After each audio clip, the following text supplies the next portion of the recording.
So, before we start, a word of general introduction. Analyzing musical theatre is similar to analyzing any other work of culture. A film, a novel, a poem.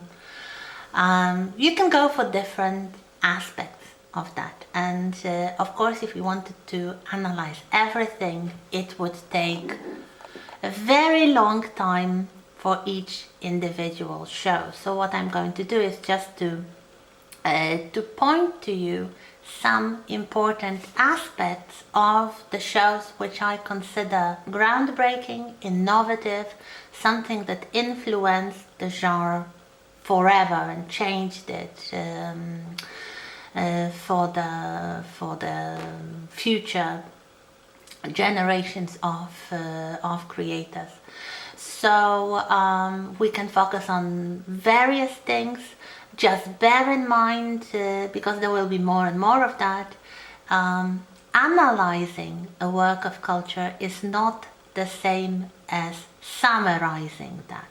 This is quite important, especially bearing in mind that I will expect you to write essays analyzing something of your choice.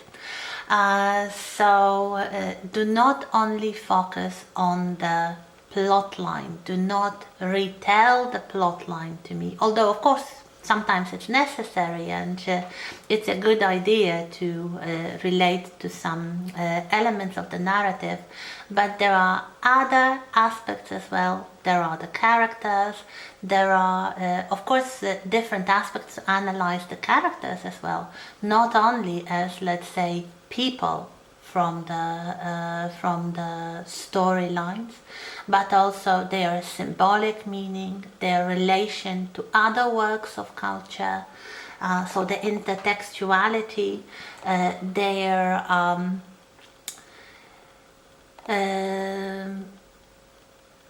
creation by different actors who played them. So especially if we compare different versions of the same musical, like a stage version versus a film version, you get quite a good occasion to compare the efforts and achievements of different actors in the same role. There is the meaning of the words. You can analyze the songs as you would the poems. You can look for the meanings in the words themselves, in the lyrics. You can look for the meanings in the melody, in the music. Very often, some composers, like Andrew Lloyd Webber, for example, they use leitmotifs. So they use the meaningful fragments of the tune, of the melody, to convey some meaning, to draw attention to an emotional state or to a relationship between the characters or to something that keeps repeating itself in the show. So you can talk about the meaning of dance, you can talk about the meaning of costumes and sets and the light and every other aspect of the production or film.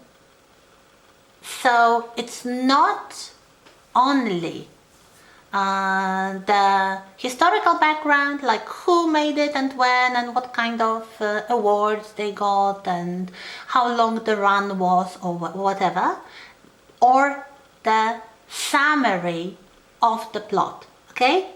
So I'm not really going to go into all those biographical details of the creators, and you can just visit, and I encourage you strongly to visit a Wikipedia page for any of the shows that we are going to discuss. So Showboat, for example, you just look at Showboat and you will have all the information about the musical, that it was made by Jerome Kern, music, and Oscar Hammerstein, lyrics. It premiered on Broadway in 1927, and then there were revivals and film adaptations at least few film adaptations. I think the best one was from 1936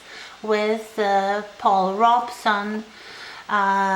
So you can find that.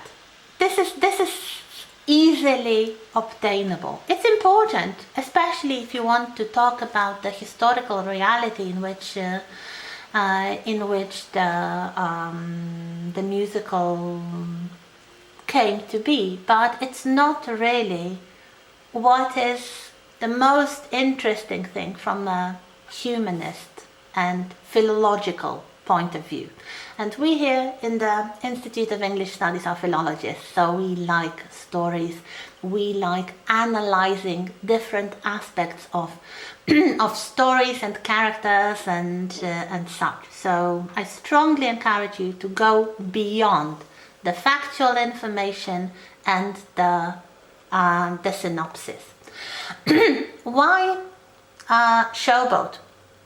Because many historians of the genre of the musical say it's the first modern musical. It's the first musical, full stop. Some say, well, there was in 1866 a kind of review thing called The Black Crook, an American show that is sometimes called the first musical ever. I'm not so sure. I think it wasn't a modern musical. It was still a kind of review. It was a kind of play with songs, vaguely adapting the Faustian theme, the theme of the Deal with the Devil. But Showboat was something very influential and innovative, and something that influenced the future generations. This was probably the first serious musical and the first serious book musical. It was actually based on a novel by the same name by an American author called Edna Ferber. I haven't read the novel. It could be interesting, probably. And it was staged on Broadway in one of the theaters that belonged to a legendary producer of revue shows called Florence Ziegfeld. Florence Ziegfeld was the man associated with chorus lines and dancing girls and comedy, and suddenly he decided to invest his money, to risk his money, to stage the show. And after the first performance, according to theatre legend, the audience was shocked and nobody applauded. They just sat there and they just didn't know what to do. And the next day, when the critics published their reviews in the press, they only knew then this was a massive success and a game changer. What is so innovative? Well, the themes. First of all, the racial themes. This was probably the first show in which you would have black and white actors playing together. There were some black shows, but they would only have black actors. And especially you would have black and white chorus singing kind of in a counterpoint, given the same amount of time and interest, and generally some of the themes mentioned in Showboat are tragic. They are not comical. They refer to racism. They refer to very deep-seated, systemic injustice of the American South. And in 1927, this was still relatively well remembered. The slavery and the Civil War and all those problems, and of course the lives of the Black Americans were still full of problems.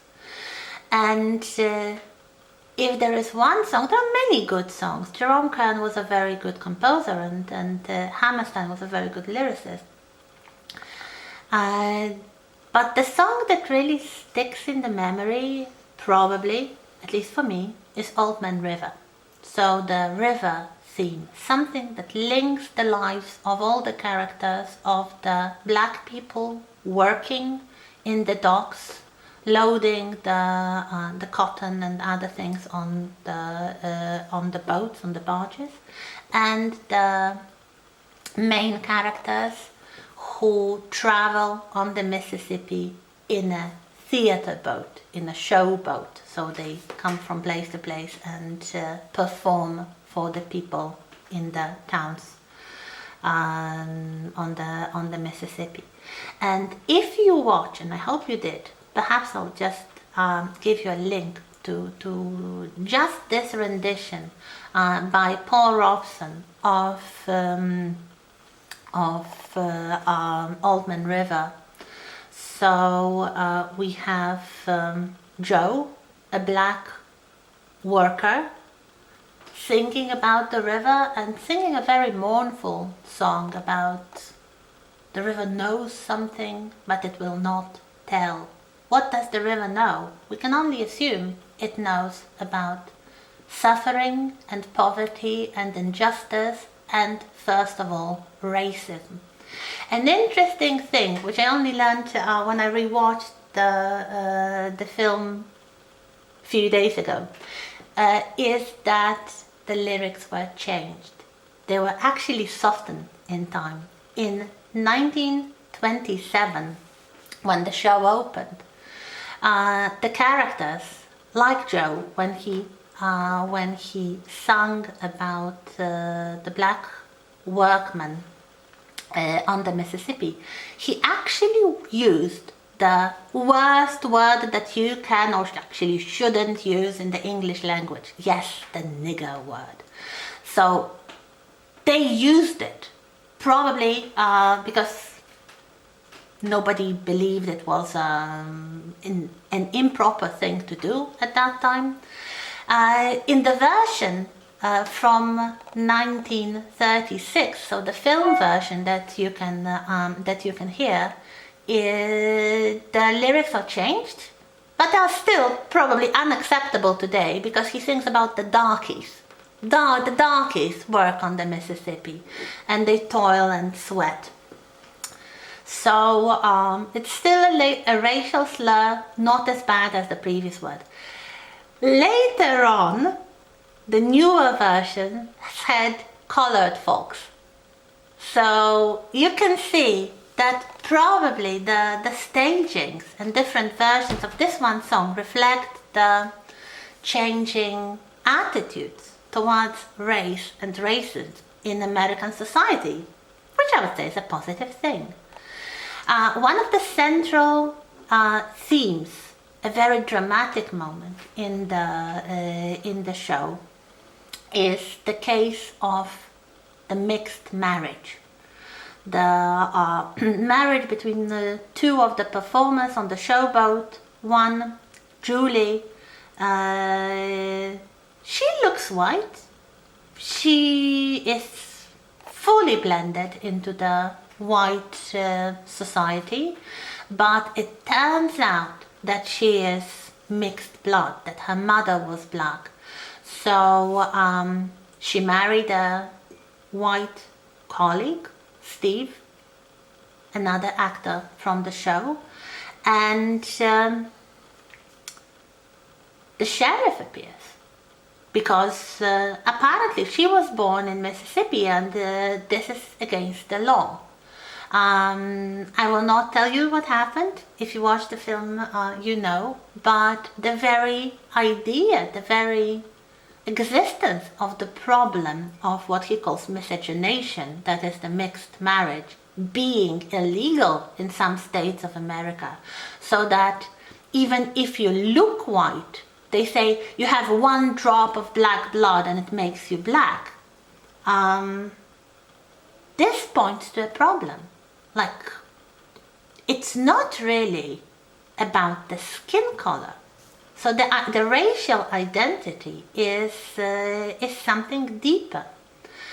The film from 1936 is also very interesting for one more reason. It uses a song that was added. There were a few songs added to the original score of Showboat, but one of these songs is in the style of the minstrel show. So the young daughter of the captain of Cotton Blossom, the boat, the main heroine, the young woman who dreams of becoming an actress, who has all the dreams of a young person. She wants to travel, she wants to fall in love. She has only known this, as one reviewer said, floating island. So this floating theater, she only knew those people. And the first time we see her on stage is performing what she calls a Negro song, entitled Gallivanting Around. It's about a young woman, a young black woman who goes to town and has a good time, and then she returns home and her, I don't know, fiancé or husband is jealous. But if you remember last week when we talked about those old genres, Magnolia here, the young performer, is using the style of the minstrel show. So black makeup and very exaggerated stylistics that make fun of the black people. Which is an interesting thing. It was not in the original show, and it was not really kept in the later versions. And if we know Magnolia, if we know the people on the boat, they are very friendly towards their black colleagues and helpers, and Joe, and especially Julie. She's like the best friend to Magnolia. Why would she suddenly have no problem whatsoever singing this kind of song? So maybe it's an indication that racism in America, this is of course set in the past. This is set in the late 19th century. So it's like a generation earlier. And this is something that we might really start to discuss, the theme of nostalgia, of going back to the past. So it's not a contemporary story. So maybe it's just to indicate that people did not realize then that it was unjust, that it was adding basically insult to injury, because the black population was very mistreated anyway.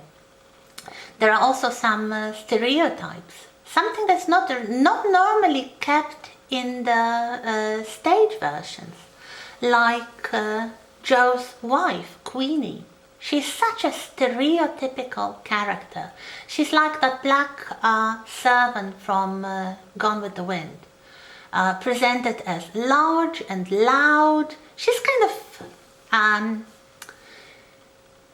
nurturing, caring person, but she is also loudmouth and big and doesn't speak proper English. This is something that is always assumed about African Americans. They speak in some kind of slang. I don't know why. This is probably one of those racist stereotypes. So having such themes in the musical theatre, this was something completely new, and this was something that, at least in the late 20s, shocked the audience. Another subject is the marital problems, especially the marital problems of Magnolia. She falls in love with a charming man who says he wants to be an actor and woos her, and on stage this is a very nice scene. But after after they live together, he abandons her because he's a gambler and he loses all the money. He leaves her alone with a small baby. So again, this is not something you would find in a typical musical. This is not optimistic. This is not romantic. At least the outcome is not romantic. Magnolia has to deal with the adversities of life. She has to raise her daughter. She has to make the money. So she starts to perform. This is the only thing she knew. She's too proud to return to her parents for help. They find her later on, but she's already quite successful and she makes it in the world. So this is again something against the stereotype, going back to the musical comedies and to the operetta about romantic love and happily ever after. No, we have serious problems like alcoholism and gambling and men abandoning women to fend for themselves.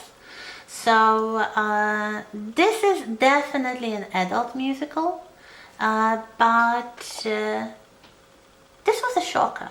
This was something to convince the audiences that musical was not a trivial genre. This was something that could prove that you can have really important, serious, social, even political themes presented to you with song and dance. So, of course, it's a backstage musical. It's a musical about stage performers. So much of the singing and dancing is intradiegetic. It means within the presented world of the story. But it's believable and it deals with real human emotions. So if you haven't watched Showboat, by all means go and see it. Preferably this old black and white film, or any version really. There could be the film from the 50s, there could be a stage version, there are a few on YouTube. So yeah, go and see it. For next week, see Oklahoma.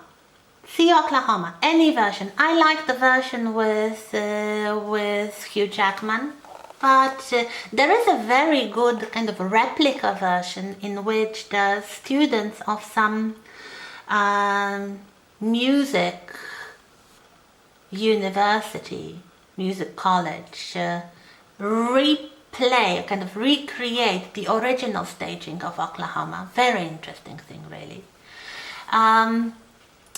On Moodle, there is a little opinion poll for you. So after you have watched Oklahoma, pick a song that you would like to have analyzed. Okay? Pick a song that we will analyze together. Because we don't have time for everything, as you can imagine. And that's probably a good way to have a kind of close-up focus on something. So that's the required thing. What are the recommended things? Because we start talking about the history of the musical, we'll talk about Broadway, we'll talk about the development of the integrated musical, of which Oklahoma was probably the first or kind of most influential one. So my idea is watch something else, any other show by Rodgers and Hammerstein. The same Hammerstein who was the lyricist in Showboat had a long collaboration with another composer. They had this team, Richard Rodgers, and they produced many very successful shows together. The titles that you may know are The Sound of Music, The King and I, South Pacific, Carousel. There are more, but these are probably the best ones, plus Oklahoma, of course. So choose one You can watch The Sound of Music, film or stage, whatever.